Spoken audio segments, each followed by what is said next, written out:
Welcome to USA Global TV and Radio, where our mission is to provide education, entertainment, hope, and inspiration. USA Global TV and Radio connects you with experts and audiences all around the world every single day to help you succeed in business and to live a richer life. Visit us at usaglobaltv.com to learn about career and life-changing training and mentoring programs like the Listening Mentor. Subscribe to our newsletter to stay informed about our special programs and offers. Discover how you can become a guest on one of our shows or a host or producer of a USA Global TV and Radio show of your very own.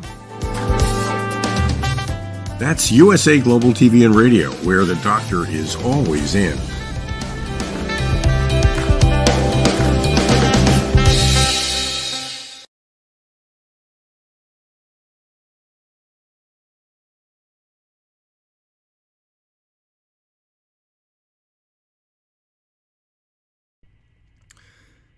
Hey, it's Robert J. Moore, Next Level. All right, so imagine like hitting rock bottom. No, I mean really hitting it. Homelessness, addiction, prison time. That was Robert J. Moore's reality. It's tough to even fathom, right? Totally. But now, picture this. That same guy sharing a stage with motivational giants like, Les Brown, Eric Thomas, featured in Forbes, even holding a Guinness World Record. It's almost like a movie, but way more powerful because it's real. It shows that resilience. It's not about dodging hardship. It's about finding that strength inside that a lot of us don't even realize we've got. Exactly. And that's what we're diving into today, how Robert not only survived, but thrived. We're talking his book, Resilience, his YouTube channel, stories from those who knew him, really getting at how he became the man he is now. And to understand how far he's come, we got to go back to the start, his childhood. It wasn't exactly sunshine and roses. Not even close. Robert's early years were rough, marked by this feeling of displacement. His parents split when he was only 2, blended family struggles, always that sense of not quite belonging, searching for solid ground, but constantly on shaky terrain. Man, that feeling of not belonging, it's powerful. It can really shape a person. And for Robert, those early struggles, they kind of became the setup for bigger issues down the line. Definitely. It's like that story about the in-house suspension backfiring. They were trying to control him, but it just fueled the fire, perfectly illustrating his rebellious nature. It's almost ironic, right? The school trying to rein him in just pushed him further away. Yeah. And then there's that story about Robert defending his brother from bullies, but becoming a bully himself in the process. Exactly. It shows how Robert always had this strong protective instinct, but really struggled with impulse control. He even talks about this in his documentary, how it got him in tons of fights. Good intentions, but the execution, not so much. It's a good reminder that sometimes even trying to do the right thing can lead to unintended consequences, especially when anger or frustration take over. And as Robert became a teenager, these early warning signs, they escalated into some seriously tough times. Yeah, things get pretty intense. Running away at 16 to live with his mom and her husband, he thought he was finding stability. But what he found was more conflict. He even admits to, get this, drinking all his stepfather's beer. Not a great move. Not exactly the family reunion he was hoping for. Nope. And that kind of set the stage for a period of intense hardship for him. Cigarettes, which he was stealing from his parents, turned into alcohol and drugs as he spent more time on the streets. It was a recipe for disaster. A downward spiral, pulling him further away from any sense of normalcy. And it was during this time that Robert experienced something that could have broken him. Yeah. He was stabbed. It's a chilling reminder of how dangerous and unpredictable life on the streets can be. The way he describes it in his book is just raw, stabbed with a 12-inch blade. The feeling of it being ripped out, frantically trying to find help, even flagging down a pizza delivery guy, terrified he was going to bleed out right there on the pavement. You'd think an experience like that would leave anyone scarred, both physically and mentally. But what's amazing is that Robert maintained this dark sense of humor throughout it all. Almost like this underlying resilience, finding humor in the darkest of places. It really just speaks to the resilience of the human spirit, doesn't it? Finding a way to laugh in the face of trauma, almost like a defense mechanism, a way to cope. Exactly. And as unhealthy as it might have been at the time, it was crucial to Robert's survival. Allowed him to compartmentalize, to keep putting one foot in front of the other, even when all hope seemed lost. But then right in the middle of this chaos enters Penny. And with Penny, we finally see a glimmer of hope. It's like for the first time, Robert has a real shot at stability, at building a life beyond the turmoil he'd known. So tell me more about Penny. Who was she? Penny's a turning point in Robert's story. She sees past his rough exterior, loves him for who he is, flaws and all. They had a daughter together, Elizabeth, and for a little while it seemed like Robert was finally ready to embrace a different kind of life. He even writes about how he was trying to hold down a job to be a provider, roles that were probably really new and challenging for him at that point. He was really trying. But addiction, it's insidious. Those ingrained habits are really tough to break, even with love and responsibility staring you in the face. He was still wrestling those demons. And just when it seemed like things were turning around, tragedy struck again. This time, hitting closer to home than ever before. This wasn't just another bump in the road for Robert. This was life-changing. Penny, pregnant with their second child, went into labor, and tragically, there were complications. Yeah, you can feel the rawness of those moments in resilience. He's describing pure joy, excitement, showering Penny with love, making breakfast. It shows a side of him we haven't really seen before. It's like we're seeing this different Robert. The man, the partner, the father he so desperately wanted to be. But then, as Penny's labor progressed, everything just went sideways. Seizures started, then a hemorrhage. Robert describes holding his newborn son, watching the love of his life slip away. It's a tough read, a harsh reminder of how quickly things can change. Experiencing that kind of loss, especially while welcoming new life, it's hard to even wrap your head around. How did he cope? Even with this immense grief, his addiction didn't just disappear. He talks about turning back to alcohol, unable to deal with the pain. It just goes to show how deeply rooted these behaviors can be. Even life's biggest blows don't erase them overnight. It's heartbreaking because you see how much he wanted to be there for his kids, to break free. But addiction doesn't care. So now he's a single dad, grieving, battling his own demons, and trying to raise a newborn and his young daughter, Elizabeth. That's an impossible situation for anyone. And it gets even more complicated. Robert's struggles lead to a custody battle over Elizabeth. That's got to be one of the toughest things a parent can go through. What happened? His brother-in-law, Russell, stepped in, worried about Elizabeth's well-being. Understandable given the circumstances. Robert was limited to supervised visits. And to add insult to injury, he had to travel a long way for them.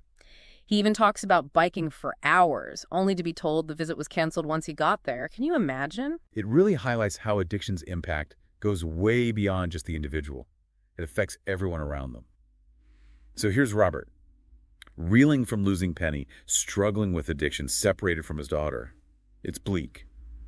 Yet, you mentioned a glimmer of hope. Where does that come in? This is where things take a turn. He makes a decision that seems small on the surface. Robert quit smoking cold turkey. It's amazing how something seemingly insignificant can be a catalyst for huge change. What kind of impact did quitting smoking have on him? It's like conquering that one addiction unlocked something inside him, a belief in himself he didn't know he had. Maybe, just maybe, he could escape the cycle that had trapped him for so long. It's like he finally saw a way out, a light at the end of the tunnel. Exactly. And with that renewed determination, he fully committed to recovery. Treatment, the 12 steps, rebuilding his life piece by piece. It was a conscious choice to change his story. That takes serious strength. But it wasn't just about beating addiction, was it? Robert also focused on improving himself in other ways. Absolutely. This new clarity fueled a desire to better himself. He went back to school. Imagine being an adult after years of addiction, trying to find your footing again in a classroom. That's commitment. It shows the power of having a goal, something to reach for. He's honest about the challenges, the old habits, the self-doubt, but he pushed through, eventually earning his high school diploma and even going for a college degree in social work. Talk about proving that your past doesn't define you. It's never too late for a new chapter. But Robert didn't stop there, did he? It feels like he wanted to use what he went through to help others. You're spot on. As he dove deeper into recovery and education, Robert discovered a new purpose, helping others fighting those same demons. His past, all that pain, it became the foundation for something incredible. What did that look like for him? He started small, volunteering at an addiction treatment center, sharing his story with those just starting out, talking about visiting the homes of people who were struggling, those still caught in that cycle. He felt this pull to use his experience, good and bad, to guide others toward a brighter path. That sense of responsibility of wanting to give back because he knew firsthand how hard it was. Exactly. And as he kept sharing his story, offering support, he started to get noticed. Not just locally, but globally. He's featured in Forbes, wins awards for his coaching, even earns a Guinness World Record for, get this, leading the biggest simultaneous book signing ever. What a turnaround. It's like all that pain, all those struggles, he channeled them into this incredible force for good. And that's what makes his story so powerful. It embodies that human ability to overcome anything, to find purpose and redemption in the most unexpected places. But his journey doesn't end there. We talked about his struggles with family, losing Penny, being separated from Elizabeth. Did those relationships ever heal? It's incredible how Robert's story comes full circle. After years apart, he and Elizabeth reconnect. Talk about forgiveness of the strength of family, even when it's been tested to the limit. It really is something. And we get to hear about this directly from Elizabeth herself. She's actually in his YouTube documentary, sharing her own perspective on everything. Oh, wow. What does she say? So she talks about how, for years, the family kept her dad's identity a secret. Given his past, his struggles, it makes sense. Yeah, I can see how that would be a lot for a child to process. Right. And she grew up calling him Uncle Rob, not knowing the truth about their connection. It's amazing to hear her talk about building a relationship, even with all that lost time. It really speaks to the power of forgiveness and understanding, doesn't it? That even with those kinds of hurdles, a family can find its way back together. Absolutely. And then there's Jeffrey, Robert's son, who was just a baby when his mom, Penny, passed. Their story is particularly powerful, given the circumstances of Jeffrey's birth, with Robert in the throes of addiction during those early years. Were they able to connect, to build something? They were. Robert talks about this really touching moment where Jeffrey, all grown up, presents him with a 5-year sobriety chip at a recovery meeting. Wow. That's incredible. It's like a symbol, not just of Robert's own victory over addiction, but the impact it had on his son. Proof that breaking those cycles can ripple through generations. Exactly. It underscores the generational impact of recovery, how one person's transformation can lift up everyone around them. It's inspiring, to say the least. So we've covered a lot: Robert's childhood, addiction, loss, and ultimately his redemption. If you had to pick, what are the key things you hope our listeners take away from Robert's story?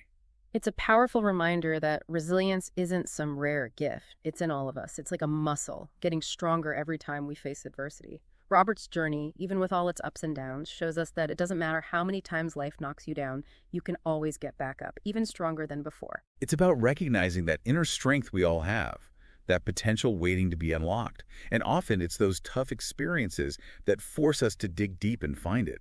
And we can't forget the importance of second chances. Robert's story isn't just about conquering his demons, it's about finding purpose. Despite everything, he found a way to make things right, to use what he'd learned to help others, and by doing that, he changed his whole story. It's a powerful reminder that your past doesn't have to define your future. Even in the darkest times, there's always hope, always a chance to make things right and have a positive impact on the world. Couldn't have said it better myself. And on that note, this has been an incredible deep dive into the life of Robert J. Moore. So you're diving deep into personal development, huh? And this Robert J. Moore, his next level coaching, it's got you curious. You've really went all out with the material. You sent videos, articles. Wow. Seems like you want to be sure this is the real deal, not just another coaching fad. Smart move, honestly.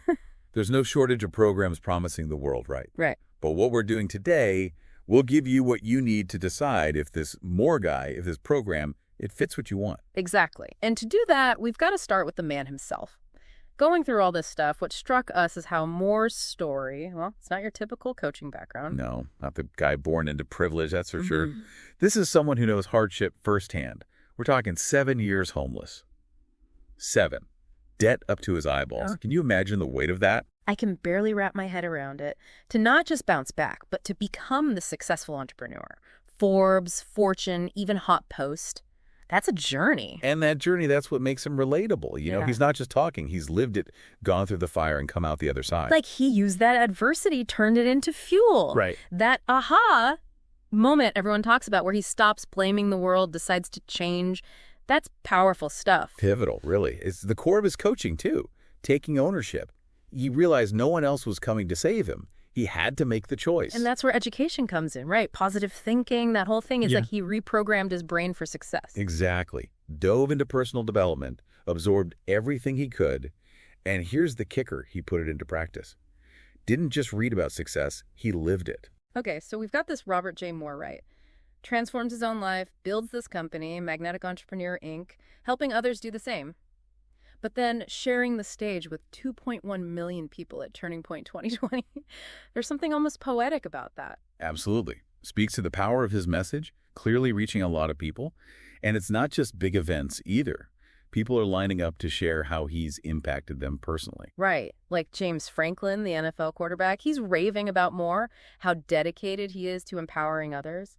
And then there's Serena Brown Travis. Her dad's Les Brown, the motivational speaker. She credits Moore with helping her find her own strength, her confidence.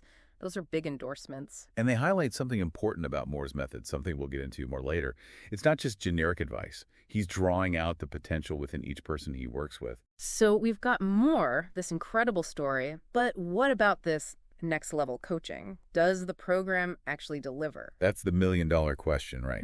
And from what you've given us, one thing's for sure. This isn't some get-rich-quick scheme. It's been around since 2005. That says something. And Moore's whole thing seems to be the opposite of that hustle mentality everyone's talking about. He's all about tuning out the noise, focusing on passion. Exactly. So many programs, they're all about the externals, right? The money, the status. Yeah. But Moore, he flips it. He's like, look, if you want real success, find what lights you up inside. It's that saying, do what you love. No. But how do you turn that into an actual program? Help people find their passion. And I don't mean in some vague, wishy-washy way. That's where the structure comes in. Next level coaching, it's 4 levels. It's a journey, basically. Self-discovery, growth, and it aims to get you in a leadership position. But not just climbing the ladder. It's about being your best self along the way. Okay, so there's a framework. I like that. Our listeners appreciate that. Not just fluffy advice. What do these levels involve? What kind of stuff does Moore zero in on? Well, he's big on goal setting. But not just any goals. They got to be tied to your values, your passions. Yeah. And there's communication, building trust. And this is huge self-awareness, emotional intelligence, that whole ball game. Buzzwords, for sure. Yeah. But what's that look like in real life? How would Moore handle, say, emotional intelligence? Okay, picture this. You're in a meeting, high stakes, right? Colleague pitches an idea, and you think it's garbage. Instinct is to shut it down, yeah. But someone with high emotional intelligence, they take a breath. They try to see where the colleague's coming from, ask questions, acknowledge their perspective. Then they offer their own ideas, but collaboratively, not combatively. Ah, I see. It's not just being nice, it's being smart about it. Aware of yourself, how you come across. Exactly. And Moore doesn't just say, do this. He gives you tools, strategies to actually use it. Identify your strengths, overcome those limiting beliefs we all have. Oh, and he makes you make a plan, and you're held accountable for it. So there's follow through. It's not a weekend seminar. You forget it all by Monday. He's in your corner. Precisely. That's another thing. This isn't about quick fixes. Moore's all about building habits, changing your mindset for the long haul. Not just a motivational sugar rush. He wants lasting change. This is comprehensive stuff, but we live in a tech world now. Is Moore techie or more old school? It's like he's blending the old wisdom stuff with like modern tech, and you can't ignore tech these days. It's everywhere. You got that right. And Moore, he gets it. He actually uses it in his coaching. AI specifically. Whoa, really? AI, that's wild. Everyone's talking about it, but coaching? What, does robot replace Moore or something? No robot takeover here. Think of it more like AI gives him a boost. From what we've seen, it's about automating stuff, like tracking how clients are doing, even tailoring parts of the program. Say you're working on public speaking right now. AI could analyze your practice runs, tell you where you could improve, almost like having a coach in your pocket. That is kind of mind-blowing. So it's like support, but personalized, on top of working with Moore himself and his team, right? Speaking of which, we got to mention the documentary Reinventing Freedom. That's Moore's story. And 9 awards, that's got to mean something. It does. This is where it all connects. He's not just preaching, he's living it. And the documentary, it doesn't shy away from the rough stuff. It's not all sunshine and roses. It shows the struggle, the grit it took for him to get where he is. It's like he's saying, hey, I've been there, done that, and I can show you the way out. That's powerful stuff. But what about the future? Any big plans for next level coaching? Oh yeah, he's thinking big. Global expansion, that's the goal. Mm-hmm. But get this, virtual coaching. He's not limited to just meeting people face-to-face anymore. He's using tech so anyone, anywhere can join in. That's huge. It's like personal development for everyone, not just those who can afford it or live in the right place. And here's the thing, he's not just copying and pasting his old program online. He's adapting it, changing with the times, staying true to what he believes in, but evolving.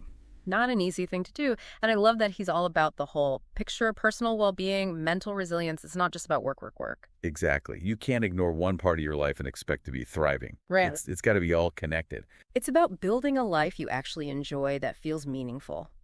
So as we wrap up this deep dive on Robert J. Moore and next level coaching, what are your final thoughts? I think what we see here is Moore's not just selling a program. It's bigger than that. It's a whole philosophy. It's about passion, being genuine, and always growing. He's not promising you'll be a millionaire overnight, but he's offering a way to get where you want to go. Well said. And for you listening, it sounds like you're at a crossroads trying to decide if next level coaching is right for you. What speaks to you about Moore's approach? Does it resonate with what you want in life? Maybe the real question is, what does next level even mean for you? A man who shows us the true meaning of resilience. Thanks for joining us on this journey, and remember, it's never too late to rewrite your story.